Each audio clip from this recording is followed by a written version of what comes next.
करता कमेटी और ये कार्यक्रम जो एक शानदार कार्यक्रम बनाने वाले और व्यवस्था उपलब्ध कराने वाले तमाम भाइयों को मेरी ओर से खूब खूब जोहार करना चाहूंगा। आज मेरे से पहले काफी सारे वक्ताओं ने बात रखी यहाँ पे और कुछ बातें मैं भी रखूंगा। ये पेनरवा में शायद पहला मेरा कार्यक्रम है। चुनावी दौरे पे मैं आया था, लेकिन इस धरती पे मेरा पहला कार्यक्रम है और मुझे भी बहुत खुशी हुई कि राणा पुंजा भील की धरती पे मैं आया हूं। और इस भील की धरती पे नमन भी करना चाहूंगा मैं।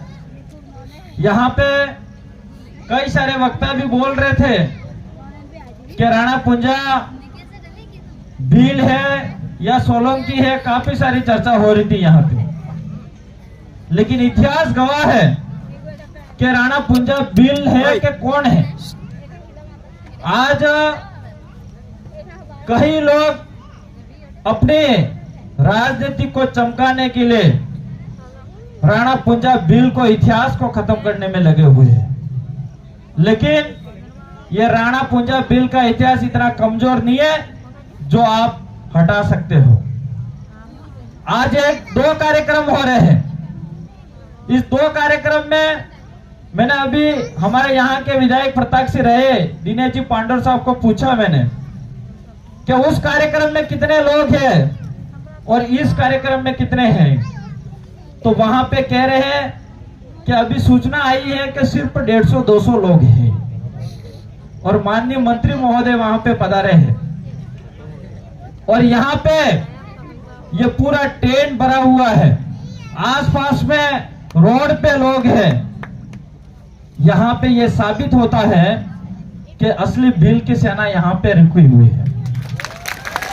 और ये जो आई है पब्लिक, ये किराओं के बाड़े से नहीं आई हुई है, अपने दिल से इच्छा से आए हैं, अपने स्वाभिमान की लड़ाई को लड़ने और हक अधिकार को जानने के लिए इस धरती पे आए हैं। और वहां पे गाड़ियां लगाई गई होगी, पैसे दिए गए होंगे, दिन का 200-300 रुपए दिया गया होगा, तब जाके 100-150 हुए होंगे। तो यहाँ पे परिवर्तन है कि नहीं? हमारा इतिहास ऐसे ही खत्म नहीं होगा, इसलिए आपको डरने की जरूरत नहीं है। हमारा राणा पुंजा भील है, भील रहेगा राणा पुंजा भील। यहाँ पे अभी एक चर्चा और हो रही थी कि इस एरिया को अंदर टाइगर प्रोजेक्ट लाने की बात कर रहे हैं। मैं तो कहना चाह रहा हूं कि ये जितने बेटे ये सब टाइगर ही टाइगर है। इन टाइगरों की व्यवस्था कर लो, उन टाइगरों को क्या सुविधा होनी चाहिए वो कर लो मंत्री साहब। और यहाँ की जो बीजेपी की सरकार है उनसे मैं कहना चाह रहा हूं, ये जंगल तभी बसा था जब ये टाइगर जिंदा थे। हम लोग, हमारे आदिवासियों का इतिहास उठा के देखा जाए, भीलों का इतिहास उठा के देखा जाए, जंगलों में रहे हम लोग, पहाड़ों में रहे हम लोग, जब जानवरों से लड़ने की हिम्मत हम लोगों में थी, हमारे पुरखों के अंदर थी। आज जब राणा पुंजा भील लड़ा तब कोई राजनीतिक नहीं थी, उसने हमारी सेना राणा पुंजा भील के साथ कंधे से कंधा मिला के लड़ी। लेकिन आज एक राजनीति की वजह से हमारे दिलों की भी बंटवारा करने का तरीका हो रहा है। यहाँ पे आज देख सकते हो आप, इसी धरती पे यही राणा पुंजा भील की जमीन पे एक ही कार्यक्रम होना चाहिए था, लेकिन एक राजनीतिक अपनी रोटियां को सकाने के लिए दूसरी जगह कार्यक्रम कर रहे हैं। तो यहाँ पे राजनीतिक हो रही है कि नहीं हो रही? इसलिए साथियों, हम लोगों को समझने की जरूरत है। और यहाँ पे जो आयोजन कमेटी और जो दिनेश भाई ने कहा कि अपनी समझदारी से उन्होंने उनसे ज्यादा बात नहीं करी और विवादित मामला नहीं डाला, इसके लिए भी मैं पूरे आयोजन टीम को भी धन्यवाद देना चाहूंगा। अगर वो लोग वही चाहते थे कि ये विवादित मामला खड़ा हो जाए और ये कार्यक्रम कैंसिल हो जाए और यहाँ पे इतनी पब्लिक को एक अच्छा संदेश और मैसेज नहीं दे पाए ये लोग, ये उनका षड्यंत्र था। लेकिन आपने समय पे बात को समझ गए और आपने इस कार्यक्रम को सफल कराया, इसके लिए भी मैं धन्यवाद देना चाहूंगा। और ये कार्यक्रम शायद इस साल ही नहीं, हर साल ये कार्यक्रम हो रहा है, लगातार 4 साल और ये 5वां साल कार्यक्रम होने जा रहा है। और मैं तो कह रहा हूं, इस बार इतनी पब्लिक हुई है, अगली बार वैसे पांडव साहब कह ही रहे हैं कि मूर्ति की घोषणा तो कर ही दी है, हम भी सहयोग कर देंगे मूर्ति को सहयोग लगाने के लिए। और ऐसा चमका देना कि यहाँ पे शायद ये पूरा जो जैसे बिल प्रदेश का कश्मीर में कह रहा हूं कि इतनी शानदार यहाँ की रौनक आ रही है, एक तरह से ये लगता है कि ये बिल प्रदेश का कश्मीर है, तो पूरा का पूरा भर जाए, ठस ठस इस तरह से यहाँ पे भर देना, ताकि उन लोगों को भी पता पड़ जाए कि शेरों को थोड़ी सली करने से क्या होता है। तो हमारे आदिवासियों का अंदर हमेशा एकता रही है। तो आपको मैं यही कहना चाह रहा हूं कि जितनी एकता रखोगे, आदिवासियों के अंदर अपनी एकता रखोगे, इतनी हमारी ताकत बढ़ती जाएगी। लेकिन हम बिखराव में रहेंगे तो हमारी ताकत टूटती जाएगी और अलग अलग करके हमारे हक और अधिकार छीने जाएंगे। एक उदाहरण है, ये मुट्ठी है, ये मुट्ठी मारेंगे तो सामने वाला गिरेगा, उंगली की तरफ मारेंगे तो अपने खुद का नुकसान होगा।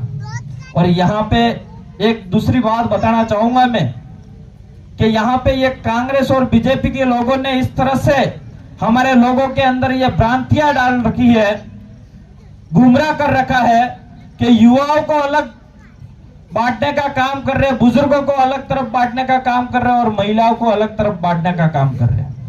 महिलाओं को अलग तरीके से चढ़ाया जाता है, वो कहते हैं लखपति बनाते हैं, यूं करके मोदी की जय जय कराते हैं, कराते कि नहीं कराते। बुजुर्गों को झूठा झूठा इतिहास पढ़ा के, झूठा झूठा इतिहास सुनवा के उनको अलग करने का काम कर रहे हैं। युवा आज हमारे समाज के लिए अच्छा काम कर रहा है, तो युवाओं को इस तरह से बुजुर्गों को द्वारा भड़काया जाता है कि ये युवा इस गलत गलत काम करते, दानली करते, लड़ाई करते, भड़काऊ भाषण देते, इस तरह से बातें करते हैं। हम लोगों को समझना पड़ेगा, हम महिलाओं को, बुजुर्गों को, युवाओं को, तीनों को एक होकर लड़ाई लड़नी पड़ेगी, तब जाके हमारे समाज का मजबूती होगी। एक छोटा सा उदाहरण देना चाहूंगा मैं। आपने पहले बाप दादा डोकरा लाइट रखता, हमने तीन सेल वाले रखता नहीं रखता, वे 3 सेल वाले આપણે બેટરી સાઈડ આનાડે કેને મળજી भी है नहीं भी है घेर में मारे तो घेर में केक टूटी फूटी पड़ती है, आज भी केक देखा हमें। तो वो जो बैटरी होती है उस बैटरी के अंदर 3 सेल थे, लेकिन वो 3 सेल अलग अलग मुंह से डालेंगे, उल्टा उल्टा दड़ंगा तो वे बैटरी लागेगा। लेकिन वो 3 सेल एक समान डालोगे तो लाइट लगेगी कि नहीं लगेगी, उजाला होगा कि नहीं होगा।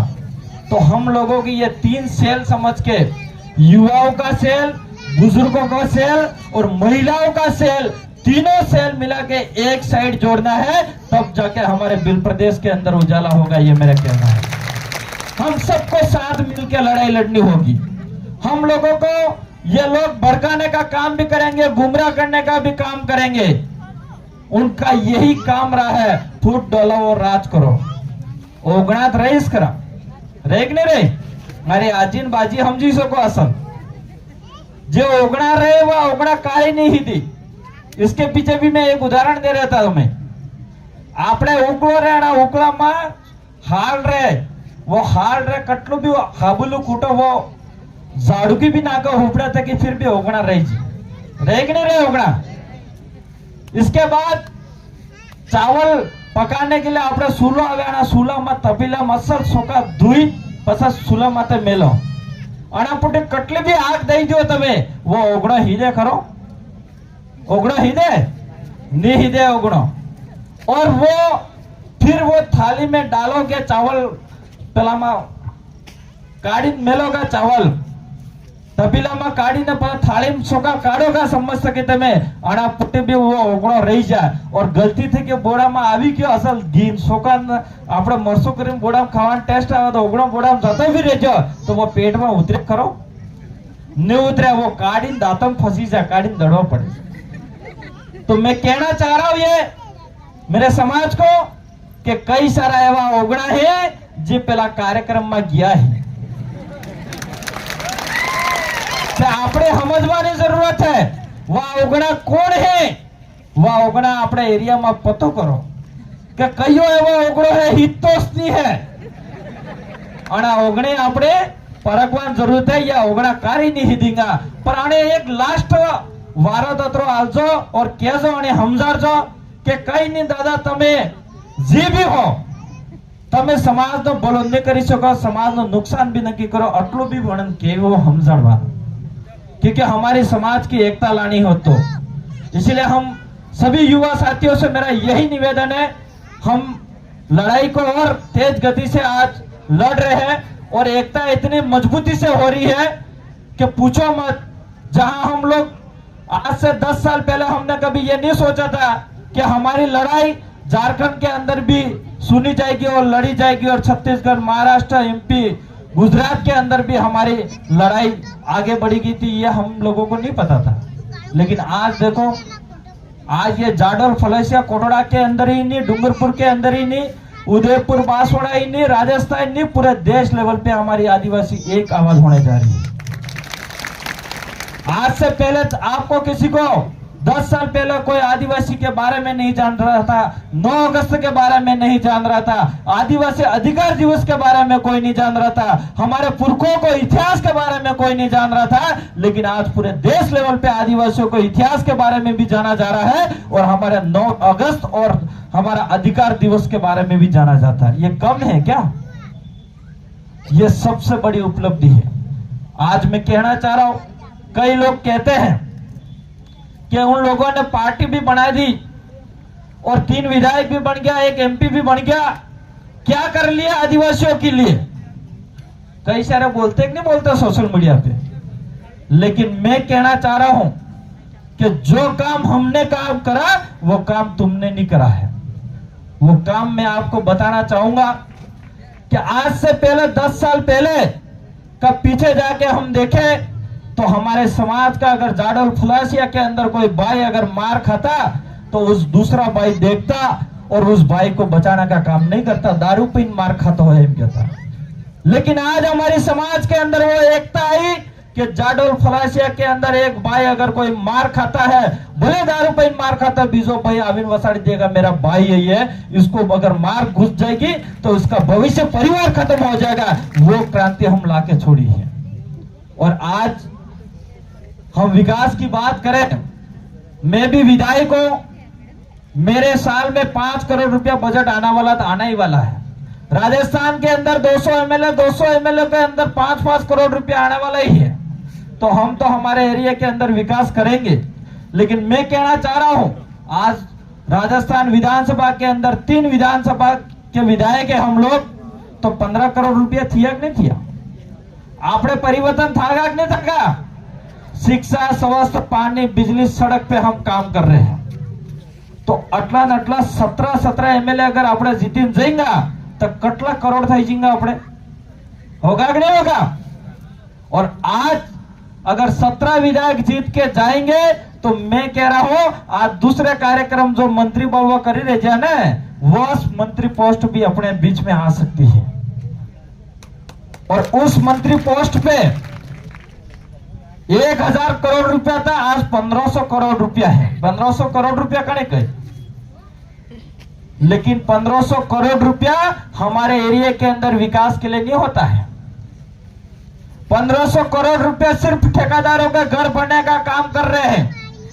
हो रहा कि नहीं हो रहा अखबार में पढ़ रहा हूं नहीं पढ़ रहा हूं। लेकिन हमारे मंत्री साहब थे वह करोड़ों रुपया ठेकेदार कमाई ये नहीं उन पे ध्यान नहीं जा रहा है। राणा पुंजा बिलहेक सालवी आना मत ध्यान जा रही जीवन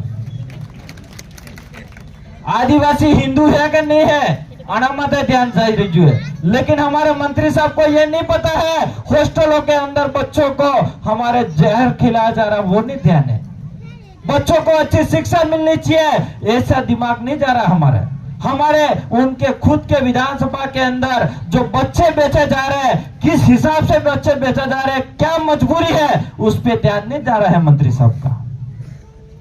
इसलिए आपको कहना चाह रहा हूं मैं कि हम लोगों को हमारे असली नेताओं को विधानसभा के अंदर भेजने की जरूरत है। और मैंने तो अपने आपके जो लाडले मंत्री साहब जो जीत के गए इस विधानसभा से, मैंने उनको एक सवाल करा था, वो भी जवाब नहीं दे पाए। मैंने कहा था उनको कि ट्राइबल एडवाइजरी काउंसिल का जो अध्यक्ष का पावर होता है वो हमारा ट्राइबल मंत्री के पास होता है, वो आपके पास होता है, लेकिन वो मुख्यमंत्री के पास था, उनको तो पता नहीं था। लेकिन फिर एक दिन पहले मेरे को विधानसभा में उन्होंने पूछा कि यार आपका क्या सवाल है, मेरे को बता दो। मैंने कहा क्यों बताऊं, मैं कल ही बताऊंगा मैं। तो उनको आईएएस अधिकारी जो मंत्री साहब के साथ एक काम करते हैं, जो पूरा मंत्री का काम संभालते हैं, 2 आईएएस लगे रहते हैं, उन्होंने कहा कि ये एमएलए साहब आपसे ये सवाल करना चाह रहे हैं कि ट्राइबल एडवाइजरी काउंसिल के अंदर जो बैठक होती है वो 5 साल के अंदर नहीं 3 साल के अंदर एक बार बैठक होती है। वो बैठक खाली पिछली सरकार ने 5 साल के बीच में 2 बार ही बैठक करी है। तो मंत्री साहब का दिमाग तुरंत आ गया और उन्होंने भी सोचा कि मैं तो साला मंत्री बना, 7 महीने हुए, एक भी बैठक नहीं करी है, तो मेरे को तो करनी पड़ेगी। तो उन्होंने शाम को ही, जब एक तरफ विधानसभा चल रही थी और मुख्यमंत्री बुला के आनंद फानंद में बैठक कर ली और सुबह उठ के कह दिया कि साहब हम तो कल ही बैठक कर दी हमने 3 माह के अंदर अंदर। लेकिन मैंने कहा कि अभी वाली तो बैठक कर ली है, लेकिन अगली के लिए सोच लेना, और वापिस विधानसभा आएगी फिर उनकी बारी आ जाएगी।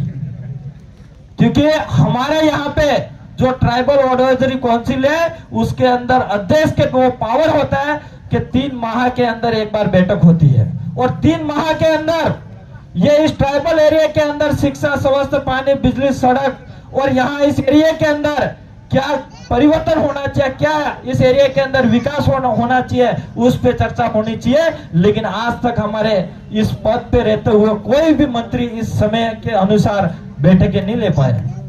इसलिए मैं तो यही कहना चाहूंगा कि हम लोग जितना लड़ना पड़ेगा इतना सिस्टम से लड़ेंगे विधानसभा के अंदर, और लड़ेंगे भी सही, हमारे आदिवासी समाज को हक अधिकार दिलाने का भी काम करेंगे।